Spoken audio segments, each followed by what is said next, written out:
Bonjour à tous, là aujourd'hui c'est la deuxième émission de présentation des mouvements politiques français. Et aujourd'hui on va se consacrer à la question des droites en France. Alors j'insiste bien sur le pluriel pour les droites en France, puisque ce qui va revenir assez régulièrement, c'est le fait qu'elles sont multiples. Alors l'ouvrage vraiment fondateur en France dans l'étude des droites, c'est justement Les droites en France, avec sa dernière édition qui s'appelle Les droites aujourd'hui, par René Raymond. Alors René Raymond, c'est un spécialiste de sciences politiques qui théorise les droites ainsi en disant qu'il y en a toujours eu plus ou moins trois. Trois que sont la droite légitimiste, la droite orléaniste et la droite bonapartiste. La droite légitimiste, c'est la droite qui historiquement soutient les dynasties des Bourbons et qui est dite maintenant droite traditionnelle, conservatrice, qui va essentiellement s'orienter sur la défense, oui, voilà, des traditions, d'un certain mode de vie français, d'une certaine vision du monde, alors on dirait en allemand d'une Weltanschauung, une vision du monde chrétienne, alors pas forcément de pratique chrétienne ou de foi chrétienne, mais en tout cas de traditions qui sont issues du monde chrétien et oui, de la tradition telle qu'elle a pu se transmettre de génération en génération. Donc c'est la famille, c'est assez facilement une certaine critique de l'argent. Voilà, c'est pas un mouvement nécessairement libéral, c'est un mouvement qui est alors qui n'est plus monarchiste à proprement parler maintenant. Si on veut retrouver de la droite conservatrice de type légitimiste, en France, ça va être. Alors, la dernière expression politique vraiment électorale, ça a été Philippe de Villiers.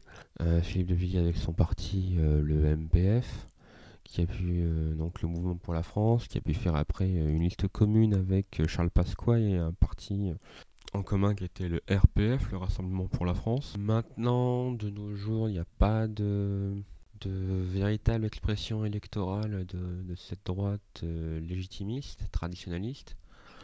Mais par contre, on peut voir une sorte de témoignage politico-culturel autour de mouvements comme le Manif pour tous et l'opposition au mariage soit homosexuel, soit pour tous, tel qu'il a pu exister sous le mandat Hollande.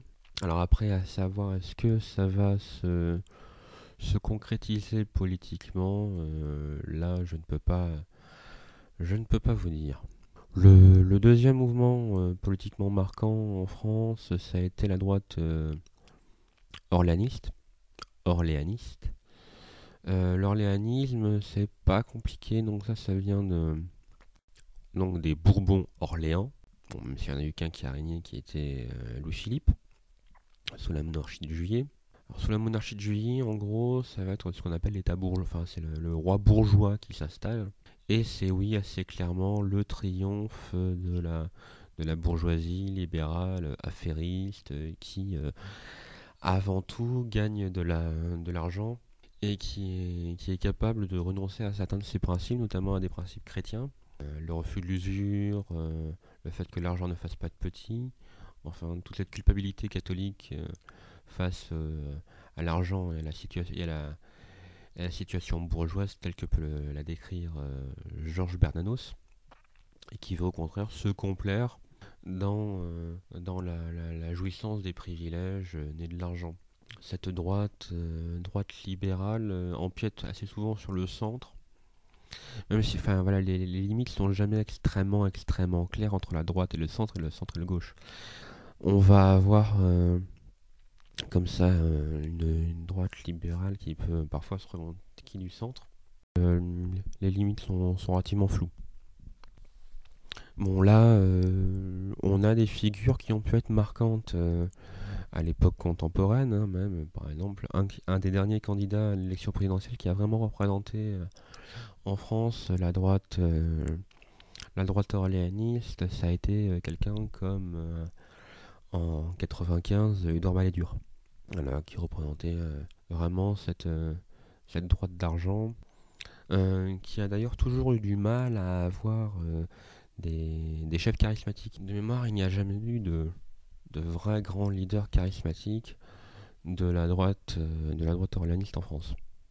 La troisième droite en France, assez simplement, c'est ce qu'on appelle la droite bonapartiste. Alors la droite bonapartiste, elle, c'est une droite qui va se concentrer plutôt que sur la tradition comme les légitimistes ou sur l'argent comme les orléanistes, qui va se concentrer sur la question du chef charismatique. Chef charismatique qui a pu être dans l'histoire donc Bonaparte, mais aussi De Gaulle ou d'une certaine façon Chirac en 1995.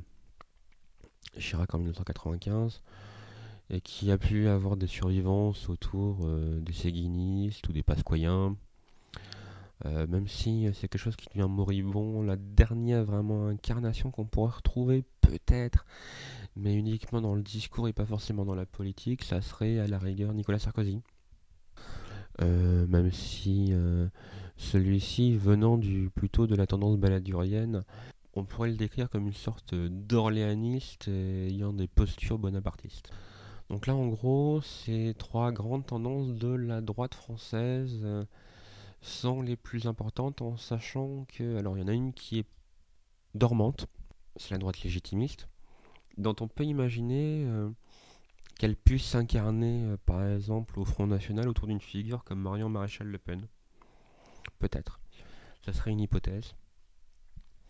On a ensuite la droite orléaniste qui, elle, semble être plutôt triomphante au sein du principal parti de la droite française qui est maintenant les Républicains, anciennement l'UMP. Et on a une droite bonapartiste qui pourrait peut-être s'incarner autour d'une tendance plus Florian Philippot au sein du Front National, puisque le bonapartisme a souvent eu des rapports avec des accointances avec les mouvements nationalistes, ayant en commun notamment la question, on va dire, du rapport à l'autorité. Alors, après René Raymond, il y a un autre auteur qui a écrit sur la question de la droite française, et qui a décrit, lui, une quatrième droite, ce qui semble beaucoup moins pertinent, c'est ce qu'il appelle la droite révolutionnaire, et cet auteur, c'est Zeev Sternel. C'est un historien des israéliens, spécialiste de la pensée politique française, et qui, pour un Israélien, c'est assez rare pour le marquer, est antisioniste. Zeev Sternel, lui, imagine qu'il y a une droite révolutionnaire française qui est essentiellement caractérisée là, ni par la tradition, ni par le rapport au chef, ni par l'argent, mais par le combat de rue. Alors, est-ce qu'on peut vraiment caractériser un mouvement politique par son mode d'action? Ça me semble difficile, puisque le mode d'action s'inscrit dans l'histoire, et que les modes d'action ont pu être différents, par exemple pour les gaullistes, entre la période de la résistance et la période de la 4ème République. C'était pas du tout les mêmes procédés. Parce que maintenant, on pourrait dire que la résistance a utilisé des méthodes violentes, tout simplement. Ce qui n'était pas sous la 4ème. Il y avait toujours des bastons de couleur d'affiche, mais c'est pas la violence telle qu'on a pu la connaître sous l'occupation. Et la thèse d'une droite révolutionnaire qui, en plus, en gros, serait pré-fasciste, au sens mussolinien. Mais c'est assez peu crédible dans le sens où Zeev Sternel a tendance à qualifier de fasciste tout ce qui n'est ni libéral ni marxiste. Oui, voilà, tout ce qui n'est ni libéral ni marxiste serait fasciste. On peut pas le prendre vraiment comme un critère déterminant sérieux, puisqu'en gros, à peu près tout serait fasciste.